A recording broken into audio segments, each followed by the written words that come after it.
Cars are horrendous data collection machines. They listen to you, film you, ingest the contacts and photos from your phone, sometimes even make essentially full copies of your phone, and they share this information about you with countless third parties. There are even car companies that say in their privacy policy they collect information about your sexual activity. Cars are no longer dumb machines that we use to travel from A to B. A giant shift happened over the past 20 years, where our cars became smart devices with hundreds of computers bolted on top that all collect and analyze data about your activities.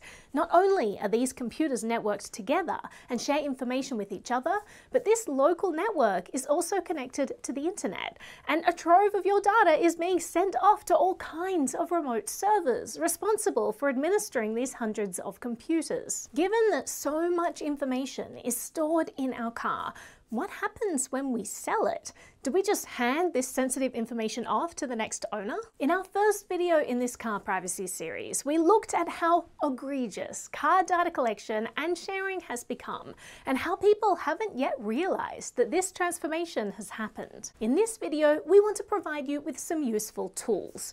First, given that our cars are intimately connected to our lives and contain very personal information about our daily habits and preferences, how do we erase that data when we sell our car? And second, what about buying a used car? Given all the remote capabilities of cars these days, how do we make sure that the previous owner can't still access our car remotely and spy on our activities? And how do we find out whether the previous owner of a car has signed it up for different monitoring services? Are we now being monitored by those services without realizing? This video will explore these complex issues of the modern car surveillance world, and will give you some practical tools that will hopefully help you when dealing with used vehicles. Now let's reintroduce our experts of the story. We have Andrea Amico, founder of the website Privacy for Cars; Woody, a renowned digital tracking expert and former instructor for a vehicle forensic company; and Sam, a famous car hacker who does awesome research into their vulnerabilities. Let's start with selling your car. When you sell a vehicle, or if you lease a vehicle, there's a lot of data that can go with that vehicle. You're giving away personal information. You're giving away where you go to, where your vacation spots are, where your family goes. Where do you go every Thursday when you need to go decompress, and you have a special place that you go write in your journal, or you go to a therapist, or you do something? Those patterns of life are all stored on that vehicle that you sell. I bought a used Tesla from a dealership, and when I got in the car, I realized the previous owner just completely forgotten to remove himself from the vehicle. I clicked plug in a location, and I noticed that he had a saved home address. And then I noticed too that the car also had a way to open the garage. Someone could easily drive to that guy's house, open his garage, and then go inside his house. Now this is just the information that can be easily accessed directly by the user through the infotainment system. If we peer under the metaphorical hood, there's even more going on. There are things like telematics units that send off all kinds of data transmissions like real-time location tracking, vehicle diagnostics, and driving behavior to the manufacturer and to third parties. There's the event data recorder, which is kind of like the black box of an airplane. It captures critical data surrounding any incidents with the car, like speed, throttle position, brake use, and airbag deployment details, providing a really detailed snapshot of a driver's actions. The bulk of the data inside your car's network of computers isn't accessible to the consumer. You need specialized equipment to see it. One of the doorways to this data, usually found under the dashboard, is the OBD port, which stands for Onboard Diagnostics. It allows access to this internal network of the car, where data from various electronic control units can be analyzed. I used to run an inspection company, and I was doing an audit, and I just turned on a car and decided to poke around and see what I could see, right? And within a few minutes, I know that it's a woman that owned the car. She's an engineer. I knew where she lived. I had access to the garage door codes of her garage. I knew where her kids went to school, 2 twin girls. I know that they were into hockey and ballet and where they went on play dates. I knew that she was a breast cancer survivor because she was going to a cancer center that specializes in breast cancer. And I had a great list of restaurants in Detroit, which, it's a kind of a nice byproduct. And this was maybe 9 years ago. And nowadays it's way worse because, again, technology has evolved. We connect more and more our phones. There's more and more sensors. And so it's literally becoming a bigger problem. When you sell your car, it's important to understand that all this data goes with it. More than 4 out of 5 cars are resold by dealerships with the data of the previous consumers. Do you think people realize how much data they're giving away when they sell a vehicle? No, absolutely not. They're thinking about selling their car. They're not really thinking about like anything else besides that. It's not just when we're selling a car that we need to think about this. What data are we leaving behind in cars that we've just rented for the day? If you go get a rental car and you try to connect your phone with Bluetooth, you see 200 other devices. Hardly anyone thinks about forgetting their device or removing their data before handing back the keys. Sometimes this can lead to serious privacy concerns. We've all been in the situation in which, you return your rental, you're running to get to the airplane, you're up at the gate, and you're like, oh, dang, now I know my text messages are left behind. That's awesome. The next person can get to browse through them. We need to shift our mindset and start thinking about our cars the same way we think about our computers and phones. You'll delete the data from this before you give it away. That basic stuff is not done for cars. It's important that people don't leave their data behind because who knows who's going to get to it. What information should I be wiping from my car before I sell it? All of it.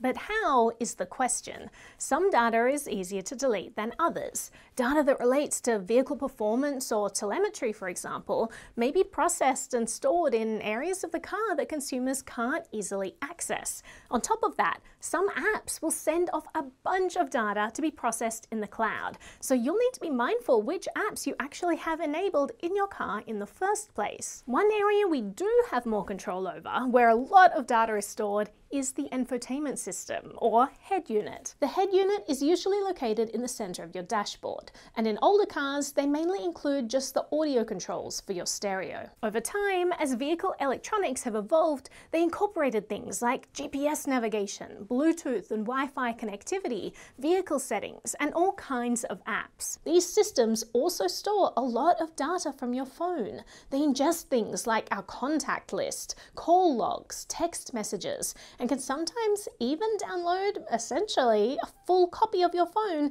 including photos and other data. When you connect to those, a lot of people don't realize how much of you goes with it. And when you sell vehicles, if you're worried about your privacy, you need to understand that if that head unit goes with it, there's a good chance a lot of your data goes with it. There are ways that you can delete the information in the head unit of cars. And one of the things that Andrea's company, Privacy for Cars, does is show people how. Our database currently has literally tens of thousands of ways in which different cars work to get rid of this data. We make that tool available for free to consumers, and we'll tell them what to do for their car. For example, on a 2015 Ford Ranger, they'll show you how to navigate to the Master Reset button. On a 2024 Toyota 4Runner, they'll show you how to get to the Delete Personal Data button. They even have cars listed that don't have data stored in the head unit, so that you can still have peace of mind when you sell your car. We'll help you reduce your data footprint with cars. If you want to go even further, Woody actually suggests replacing the entire head unit before selling your vehicle. I bought a second head unit the day I bought my Raptor. I told them, hey, listen, I want a second head unit included in the price, and I want to buy it at cost. So I was able to buy it really cheap. It's an extra $500-600 probably. If I ever sell that vehicle and put that head unit in, nothing I've ever done goes with it. If you wait till you're 7 years into owning a vehicle and then you buy one from a pick and pull, you can absolutely do that as well. While car data is complicated, and some of this data sharing is currently largely out of the hands of consumers, you should be sure to do whatever is in your control. And making sure that no one gets access to the data in your head unit is a great privacy step when selling your car. Hopefully, as awareness grows about how invasive cars are, consumers will get more of a say about this data collection and storage. Now let's talk about when you're buying a used car. As vehicles offer more and more features, some of these features are the ability of remotely accessing, unlocking, starting, and potentially even operating remotely your vehicle. So, as the new owner of a vehicle, you want to make sure that this information isn't still accessible to the previous owner. How do I guarantee that that information, like, it is cut off. It's surprisingly common for people to be able to do things like track the location, access the cameras, or even remotely use the apps of cars that they no longer own. Let's say you sell your car. There isn't a lot of times like a process where you're notifying anybody that you've sold the car. So now you have a used car at a dealership that has like this active monitoring, and then someone else will go buy that from a used dealer, and the used dealer has no idea that it's even in there.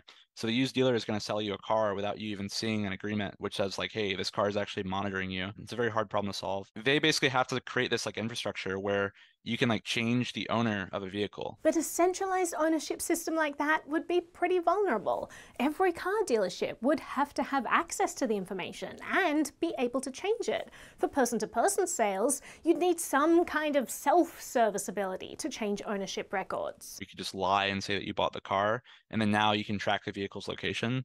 It gets really, really complicated, and there's like a lot of room for error. One way to make sure that someone else doesn't still have access to your remote features is to set up your account or app and see which devices are still connected. What we recommend is plant the flag. Download the app for your car. Whether you want to use it in the future, yes or no. Create an account, sync it with your car, and this way, through that process, you are essentially notifying the manufacturer you're the new owner. And it should cut off the existing owner from the app, or at least show you any other devices that are connected, so that you can then disconnect them. Keep in mind that these car apps tend to be very invasive into your privacy and collect a ton of information about you. So if you don't plan to use the app, then you might not want to have it on the device that you carry around with you for daily use. You might instead choose to install it on an old device that you don't use.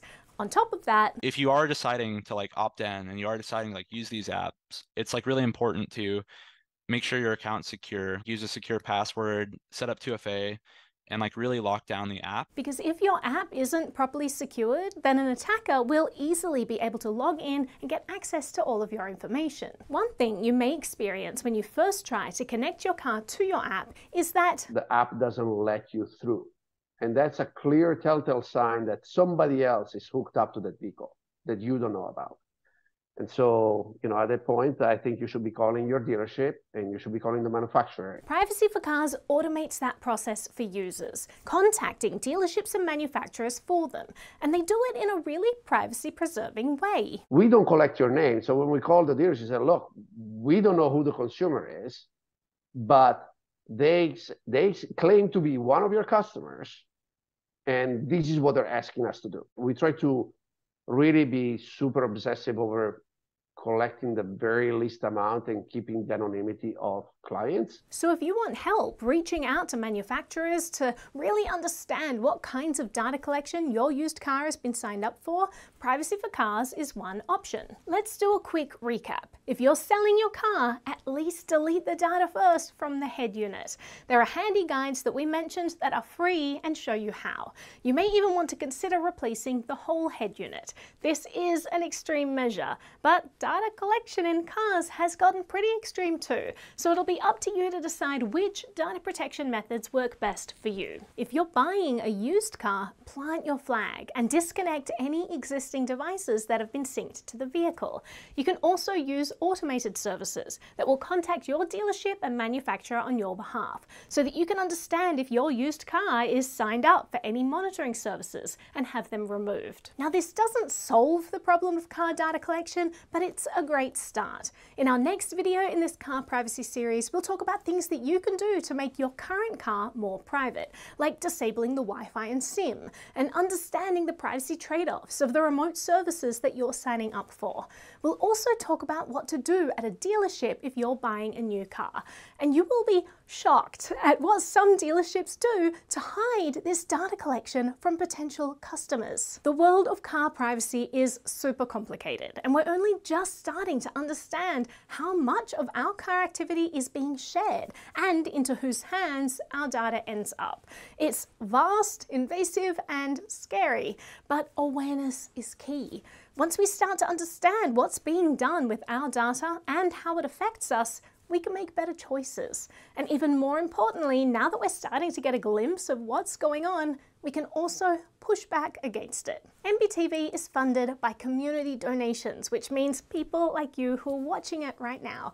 If you found this video useful or interesting and would like to help us make more free educational content, consider visiting nbtv.media/support. And if you're just starting out, take a look at our Beginner's Introduction to Privacy book, which also supports our channel. Thank you so much for being here and for liking, sharing, and subscribing to our content. It really does help us spread the message that privacy matters.